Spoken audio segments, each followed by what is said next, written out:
Okay, we have a Jubilee reaction today. Do all teens think the same? This might be a little different than like my past 3 or 4 videos, but the idea seemed pretty interesting, so I just thought let's react to it. But yeah, let's get into this.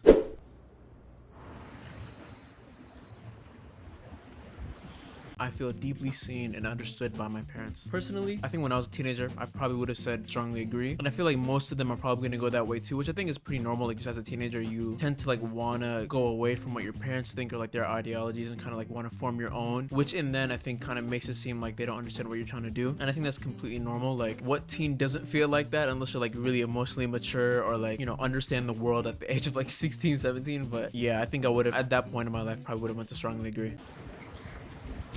Which is the case in point here. At least 90% of them are on the agree side. I think my mom doesn't understand me at all, but it's just me and my mom. And to say that she deeply understands me, I don't think she does. The only thing that would kind of counteract this is if you have younger parents, because then they're closer to age than you. But aside from that, I think for the most part, it's probably this way. Like we just see things like very differently. I think that like my mom's like trying her best, and like at some degree I do get what she's saying, because if I was in her standpoint, I'd probably make some of the same decisions that she does. When we disagree, it doesn't go anywhere. It's just like the fight just stays there. We have really different opinions about everything, and it makes us not really be able to like connect. If like she wasn't related to me, I feel like I would never talk to her. I used to really want a better relationship with my mom. That's a pretty crazy thing to say. If she wasn't related to me, I wouldn't talk to her. I mean, I get that. It's a parental figure though. Like, in what universe would that not apply to most, if not all kids to their parents anyways? But it's kind of strong hearing that like outright. And for a while, that's all I focused about.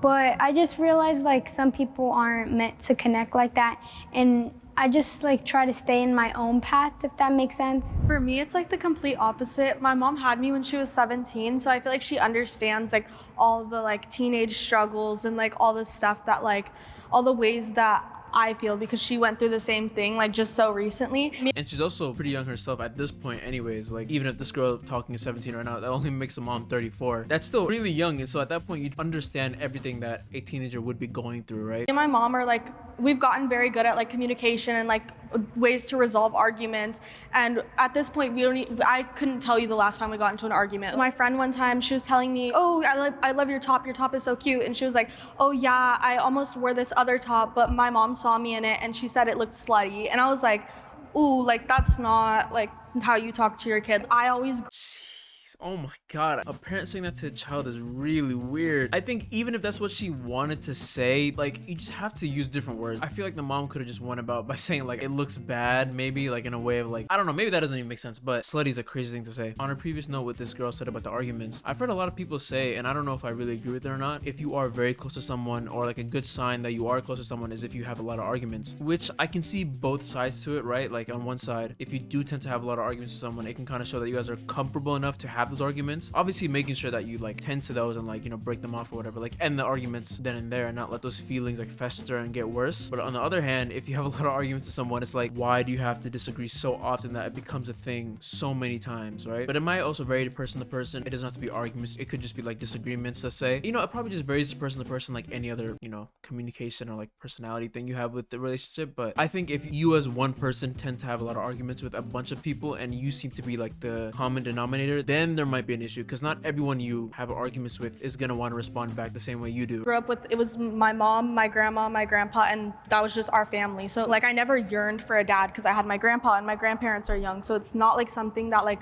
bothered me. Yeah, same for me. Like my dad, like he was alive when I was like littler, but like I never like had a father figure like after he died, and like I never really like felt like I needed it. Like I had like enough male role models in my life. I think I was 6 or 7 when my dad died, and my sister was like 5 or 6. Okay, you know, there's absolutely no reason to laugh. It's just fucking stupid. Dad, he died of leukemia. Laughing at a person is insane, I can't lie. A cancer. Yeah. I don't miss him. Like I miss him, but I miss the person that I could have known, not the person that I did know. You know, it's interesting. As someone who has grown up with two parents, I can never put myself in the shoes of someone who's only ever had one. But I know one person who's, you know, lost a parent at a really young age. And luckily, from my perspective, I live in such like a big family. In my head, it's like, okay, this person has all these parental figures that can kind of like almost sub in that role for them. Now, granted, I'm speaking from a perspective that has no idea what that's actually like. And maybe what I'm saying isn't true at all. But I can only assume that only covers up, you know, maybe 70, 80% or even 20% of what having a permanent parental figure is actually like, right? So it's interesting that this person in the video who lost their dad says they miss what that person could have been. Knowing that I could have had a dad growing up, that's what I wanted more than actually having a dad. He tried to be involved. Yeah, you're kind of sad about what you missed out on, I guess, in the closest way possible. But he was always like so physically drained and mentally drained that he wasn't like as big as a part of my life that everybody else wanted him to be. But he was a big part of my life when I was little. When I was in kindergarten, my dad became paralyzed from the waist down because he got into a bicycle accident, and that really affected my relationship with my dad. Because, I mean, he didn't do anything wrong, but I just felt so, like, isolated. Like, whenever I went out, like, people would always just, like, look at me, like, and I just, like, hated it. Because, like, why me? It's something that took, Especially at that young, too. a really long time to work through, and at one point, I think it affected my relationship with my dad because I was sort of ashamed, but, like, unrightfully so, because it's like I felt so guilty for being so shameful, but I like at the end of the day that was just how I was feeling, and I didn't know how to work through it, so I just sort of like pushed it to the side, and whenever people would like bring it up to me, I just like cry.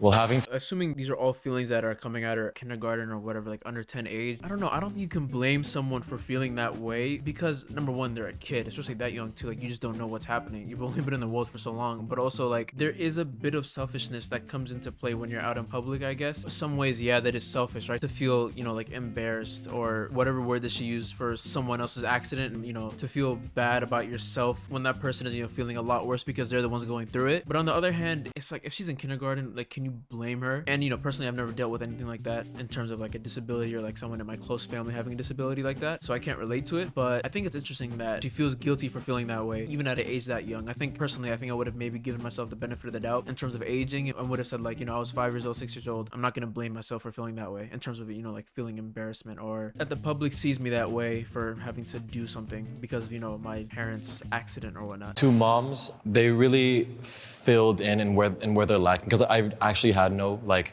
male figure growing up, so I didn't learn how to like shave. I didn't know like when my voice was dropping. They know me, like they know what I like, who I like, what I'm interested, where I'm going. I would tell secrets to my mom and she would understand. We like the same music, we listen to Green Day. We agree more than we do disagree. But there's always something that they mess up. They immigrated from the Philippines in the 80s. Their political views, they had to be the opposite. I'm opposite of what they believe in, just so they can fit in before. When they told me to marry a girl, I accepted it and I was fine with that. But I went with that for so long that I thought that was just me. Instead of I can't change who I am at that point, they always thought I was straight. And I continued that so they wouldn't change how they think about me. But when I did come out, I guess it was freeing because then I would like, I can relate to my mom more than I could before. Now I'm really owning that. It's not so heavy on me anymore. That's pretty crazy. Parents telling you to marry anyone is pretty insane, but especially to marry someone. Well, actually, I don't know. I couldn't tell if his parents knew or didn't know that he was gay because they told him to marry a girl, but he had to come out, I'm assuming to them. I'm not sure. That's a pretty weird dynamic to have for your parents to tell you who to marry. Now, personally, as a straight man, I've never had to experience anything like that. I will say having immigrant parents, and I think anyone else that's watching this that also has immigrant parents, I'm sure there's like a common theme of like them wanting you to get with someone that, you know, comes from the same country or looks similar to you and whatnot, or has the same culture. They've never been like, you know, marry this type of person, marry this type of person, whatever. They've kind of just been like, get with someone that has good values and is a good person for the most part. I have bullied someone.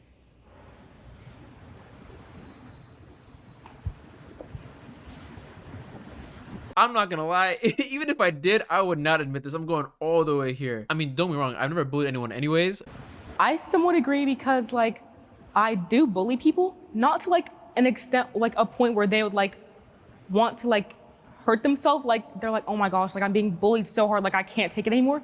But like just like my friends, like I'll like bully them, but like, you know, like playful. I Like, feel like with my friends Oh, that's completely fine. I would not go here based off of that. The question is obviously geared towards like serious bullying. too, I feel like we're like, I wouldn't consider like we're like hating on each other, but like we're like kind of in a way like playfully bullying each other. Like someone will be like, say this, and then someone will say that, and someone would be like, oh, at least I don't got them British teeth, and then someone else would be And bringing up a real example. like, at least I don't got that bowl cut of a haircut or like something like that. The only reason why I stood on disagree is because like I do all of those same things, but I wouldn't consider those like bullying. Maybe like it's just me poking fun at my friends, and it's like more of a banter than anything else. I've been around so many bad friends, and I've had so many bad friends that it's just easier to cut them off and make new friends than try and resolve relationships that are kind of already beat down.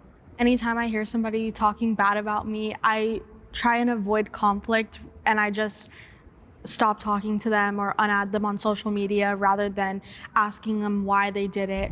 If there was like a line in between somewhat agree and disagree, that's where I would stand, because I don't think I've like really like bullied anybody, but like I bully my sister like a lot. That's why I'm standing here, because I'm so mean to my sister.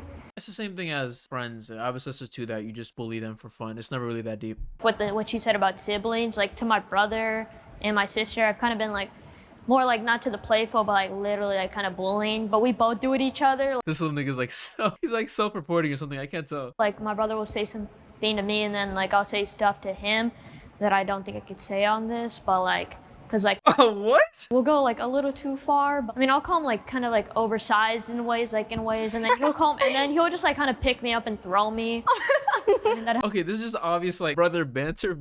What could you say that you can't say on Jubilee? has happened like once or twice, but like we'll just like bully each other. Yeah, me and my sister do that too. Yeah. yeah, I agree, because like me and my sister, we do bully each other quite a bit. I wouldn't do it to someone else, but I would do it to her, because like it's like she wants me to like fight back, so I have to. Again, classic sibling banter. I'd really like to know what this guy has said to his brother that he can't say on a YouTube video. I've definitely bullied before, but I've only bullied out of insecurity. When I was younger, I was bullied a lot for having two moms. Someone told me that maybe you should have had a dad growing up. And that really like boiled within me. I tried to not make it really prominent, but I was like 11 and I didn't know how to really control what other people said to me. And that sort of spilled into bullying other people just to like compensate what was being told about me.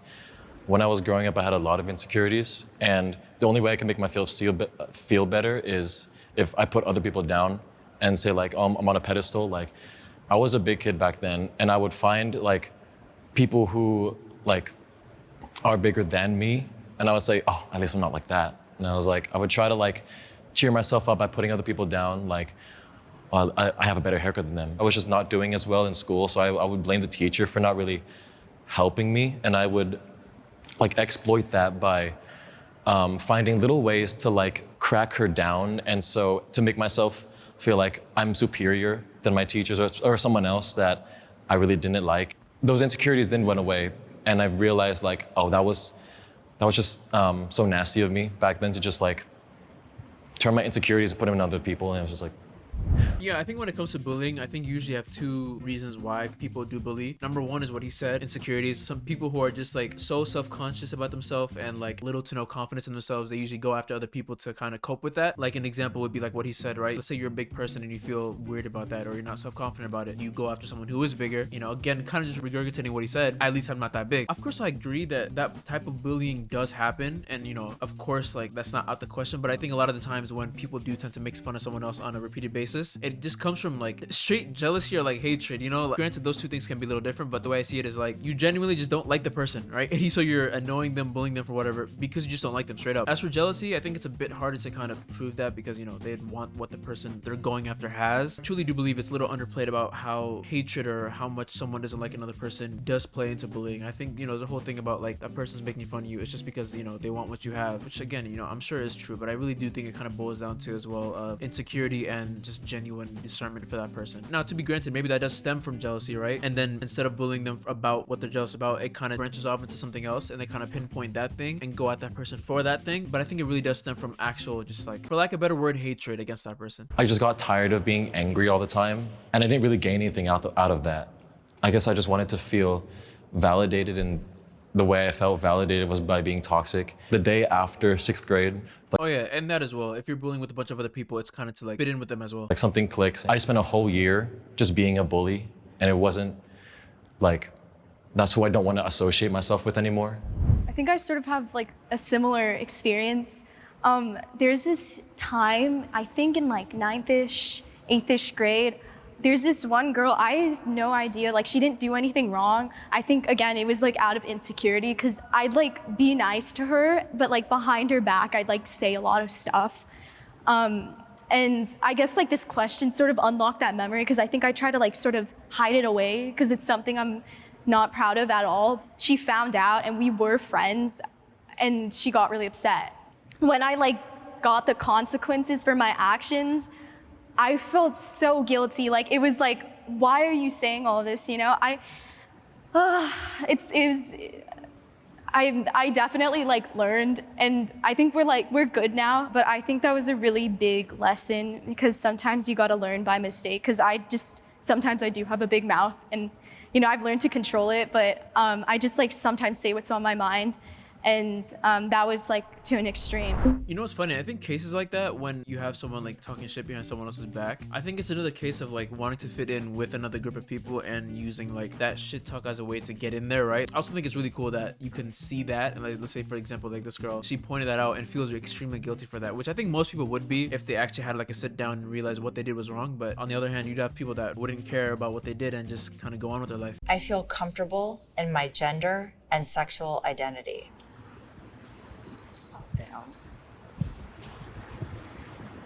That's pretty incredible. You have everyone on at least agree. I don't know. I don't really think about it too much. I just think it's just like I just sort of go with the flow and you know like go how like I feel and like I feel comfortable in like who I am. And I guess it also depends on where you live as well, right? If you're in a place that doesn't really say it's okay to be this or be that, you probably would be in a lot more of a disagree if you're not surrounded by people who accept who you are. So I guess depending on where this is filmed, actually might make a big difference. what I look like and you know how I present myself, like sexual identity and like orientation like has crossed my mind, but it's just sort of like in a way where I'm like, okay, well I just feel comfortable in the way that I am. Like I know exactly. It also really doesn't matter that much too. Like what you are is what you are. Again, this does go back to the point about where you are like physically and how much emphasis they put on what you should or shouldn't be. But if you're in a place that is pretty cool, there's no reason not to be on agree unless it's like actually like self-inflicted in a way. Who I am, and I don't think I like ever had a doubt about it either.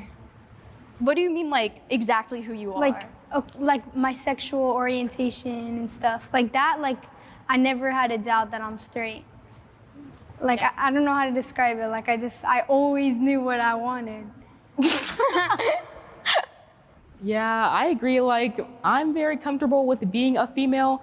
I've never like really wanted to, cause like when I think about it, I'm like I just like go pros and cons. I'm like being female is like, I don't know. Other than periods, everything is pretty good. Do you think like if instead of like straight being the norm, if we're all gay, right? And that was like the norm in society, do you think you would still be straight? Yeah. Really? Yeah, I'm boy crazy. Well, I mean, she's asking it as if it was a choice. I'm not really sure what she's trying to get at with that question.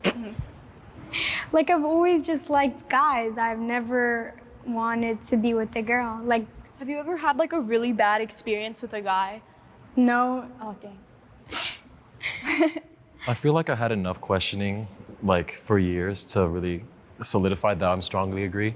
Like I'm comfortable that I'm a guy because I did question why I'm the only guy in my family who's all women. So why am I the only guy? Like I'm the only odd ones out. I had enough questioning my sexuality. Like I've been with guys and I've been with girls. I know I'm bisexual because I had experiences growing up that really helped solidify like, oh, I like this and I like this, and it helped me gain my values. I feel overwhelmed by the stress in my life. This question, granted, it might depend on how old or young you are, because I feel like the younger you are, obviously, the less stress you have. I feel like especially in high school, that stress does kind of, while it doesn't peak, especially the later stages of high school too, it really starts to get up there. If you're planning on going to college and whatnot, it can really hit you hard. My prediction is that most of them are probably going to go that way with, I'm assuming this is the youngest kid, is going to end up being around here. I might be wrong though, who knows?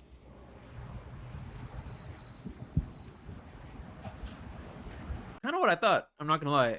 I can handle my stress. I just find it hard to manage it and maybe time manage like what's most important, what I need to get done first, and I kind of just let some important things slip through the crack, and I should focus more on things like grades and school instead of other things that I occupy with my time.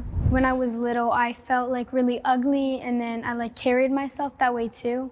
I try not to think about what other people think about me, like, oh, if everybody thinks I'm rude, why would I try to be nice? After I realized like it doesn't matter. That's a funny point, because that kind of coincides with people saying like, if people think I'm ugly, why don't I just be ugly now or something? Or like, what's the point of even trying? I've personally never had to ever think that way. Of course, I've had people think I'm one way or the other, so let's say like ugly or whatever, but I've never thought, okay, bet people think I'm ugly, I'll just be ugly then. Like, I don't know, it could be like a hope thing of like assuming or knowing that people won't find you that way, whether it's rude or whatever, but I just can't imagine that. If you've personally thought that way, let me know in the comments what or how you get to that thought process. It's something that I've never really understood. What people say, like, it made me grow, it made me like reflect. I stopped being like disrespectful and rude, and I started listening more, and I just changed. Like, I flipped my grades around.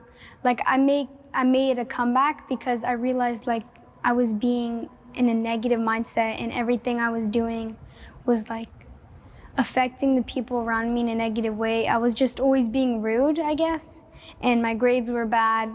So I realized that I wanted to like turn it all around. The only thing I'm really stressed about is just literally just sports, because like I run like 30, 20 miles a week, and I'll just do that and sleep, and I feel like I just love sleep, That's what I love most about my life. Yeah, okay, this kid has to be like 13. It's pretty funny, like, one, how self-aware he is. Like, straight up, like, listen, I just got sports and sleep and that's it. I don't have to worry about anything else. Life. I have the same thing when it comes to stress. I'm also, I row for my college, and we have practices every morning at 6 a.m. and balancing that with school, and then also, because I want to be in the film industry, also late nights of shoots and dates and like writing scripts. It's hard to balance, but it really comes in waves. I would definitely say my situation's really different because I do online school, and then most of my focus is on like social media. So I have to manage like responding to emails, looking at my views, keeping up with the trends, then doing online school. I have to do it on my own, and I don't have a manager or anything. So it's like I have to figure out what is right for me, and that takes like trial and error. I am a rising senior, so I'm in like the college application season.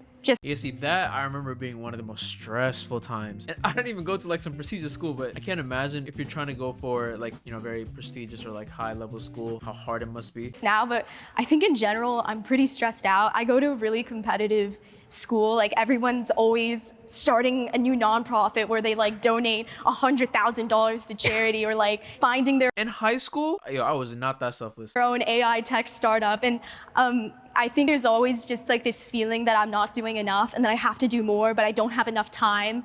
I kind of have to agree with that too, because like I have an older sister around 18, and she like is like probably like the best student, like that goody two-shoe student who got into an Ivy League school, like 40 extracurriculars, like national champion in running, like all of this, and I just like, and I kind of feel regular, and I'm like, and it's like, I'm like put out at such a high standard. Me and my brother, like, we're put at such a high standard compared to her, Okay, I really don't know how old this kid is, but I don't know if I was that self-aware at even like 12 or 13 in terms of like being compared to like my older cousins or whatnot. But I think it's really interesting that someone that young recognizes that they are going to be compared to people that are in their family or that are older than him and are taking this, a similar path in terms of like their family life or whatnot. But it's interesting that someone that young recognizes that. Like, I don't got that like smarts like her. My dad is like kind of not to be mean to him, but he's just kind of more regular compared to my mom, who's like a lawyer, very smart, and she really got her smarts compared to me. When I'm compared to my sister, I feel awareness of it. Like, yeah, I get it. She's like the peak like student. You want to strive to be her. Sometimes I'm like, oh, what? It's hard to be her, but like it's a good like motivation. Like, I would say that she's an inspiration in ways. Like, sometimes like in other categories, I kind of want to be myself. You should still also be yourself, but also try to strive to be your better person. She kind of motivates me to do that. Smarter kid than I ever was. Sometimes like I feel like I stress myself out with things that don't need to be that serious. It's mostly about school though, because like I do like a bunch of like stuff in school, like where you have to be like always at school doing stuff. And I feel like when I like think about it, I'm like, oh my gosh, like, how am I gonna get there? Like how long is it gonna take? Like I always get stressed out thinking about it, but then when I'm there, it's not that bad.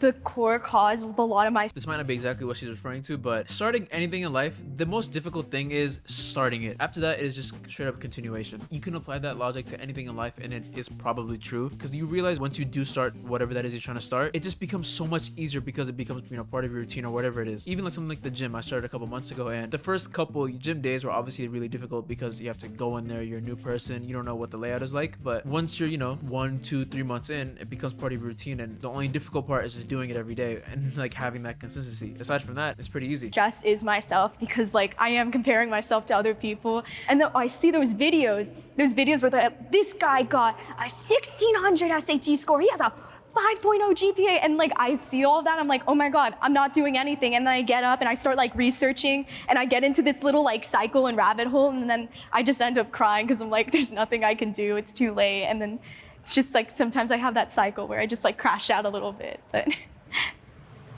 I'm sorry. oh, it's okay. That sucks. I'm the opposite. I'm so unmotivated. Like, I don't know, like in school, everybody's like, oh, I need to try better. Like, oh, I need to get better grades. And I never had that. Like, I don't care about my grades. Like, I should, because it's my future. But like, I never had that, like, I don't know, drive. Maybe that's the word. This does have a certain level to it in terms of how much it matters, but it's okay to not want to be the best in everything, right? Like some people just don't want to strive to be the top of what they do, and that's okay, right? Some people are okay with a, you know, contentful and, for the lack of a better word, normal life. What I mean by that is like not having to grind on a, you know, second project in their life every day or whatever. And again, that's okay, right? Not everyone has to be going for something greater than themselves. You know, some people are just okay with staying, you know, liking life how it is, and that's completely fine, you know? I think nowadays it's a big thing to, you know, be on like the grind mode and not want to settle. But I think settling is okay, and if you want that, that is completely fine. Now granted, if you are like in a bad spot and that second grind can get you out of that, that's different, right? This is all under the assumption that you can still pay for a house, eat right, you know, have everything that you need in life. But if you're okay being content, that's completely fine. Don't let someone tell you that you have to strive for more if you don't want to. Like, who cares at the end of the day? It's your life. I want to like go outside more, if that makes sense. Like, I feel like school is like really like limiting. Explore the world, kind of like go to like beautiful countries and like travel the world in a way. Yeah, kind of just like, I feel like school kind of like puts you in a box, you know, like it like limits you, like you have to just sit down and I kind of read and write. Yeah, I kind of agree with that. I just don't want to like, you know, live a boring 9-to-5 life. You know, I want to like, you know, if I kind of want to like join the Air Force and, you know, kind of travel the world, you know, and then become a pilot after so I could travel across. I didn't expect you to get emotional, but on another note, the whole fear with the 9-to-5, I can kind of get it. I mean, as someone who doesn't necessarily work in a 9-to-5 job, I can see the fear, but I didn't realize that there were this many even like kids like who are that worried about it or like even mention it, especially this young as well. The country. Yeah, I think that's like something that also like I remind myself after I have those like spiraling crash outs, is that there's like, we only have like one life, right? And there's so much life to live, and it's not gonna end like, I mean, it might, but you know, it's like likely not gonna end like right now. So like, you know, like pursue what you wanna do because you only have like one chance to do it, right? I feel like right now everything is super messy. It's super divisive. People are just like fighting with each other. And I think with my background in acting, I have the ability to understand others and listen to others more. And my generation as a whole, I think we can contribute to that as well.